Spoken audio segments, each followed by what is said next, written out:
ولسه مكملين سلسلة تنمية المهارات مع شركة ميكس جروب، ومعانا النهاردة لعبة فانسي زو. وهي لعبة بتقنية جديدة جدا ومميزة عن أي لعبة، هتخلي الأطفال يستخدموا التكنولوجيا في حاجة مفيدة.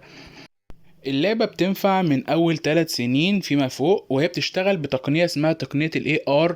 وهي تقنية بتدمج ما بين العالم الحقيقي والعالم الافتراضي، مش زي تقنية ال VR اللي بتفصل الشخص عن العالم. اللعبة بتعرض الصور بدقة الفور دي أكنها واقعية جدا، مش مجرد كرتون. وبتقول اسم الحيوان ب 13 لغة، وبتعمل صوت الحيوان الحقيقي. بتتكون من 68 كارت وش وظهر.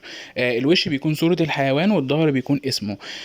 بيكون 12 كارت حيوانات البحرية، و24 كارت الحيوانات البرية، و13 الحيوانات الطائرة، و10 الديناصورات، و9 الحشرات. دلوقتي هنتفرج مع بعض على طريقة الاستخدام. بيكون ان احنا بنعمل سكان للكيو ار كود اللي بيجي مع اللعبة، سواء على ظهر اللعبة او على الورقة اللي جاية مع اللعبة. 老虎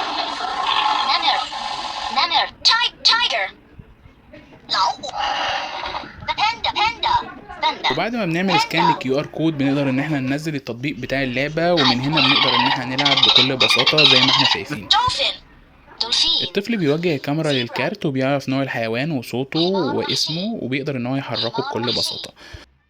للطلب والاستفسار تقدروا تتواصلوا معنا على صفحاتنا بكل بساطة من خلال مسح الكيو ار كود، او على رقمنا او على الواتساب.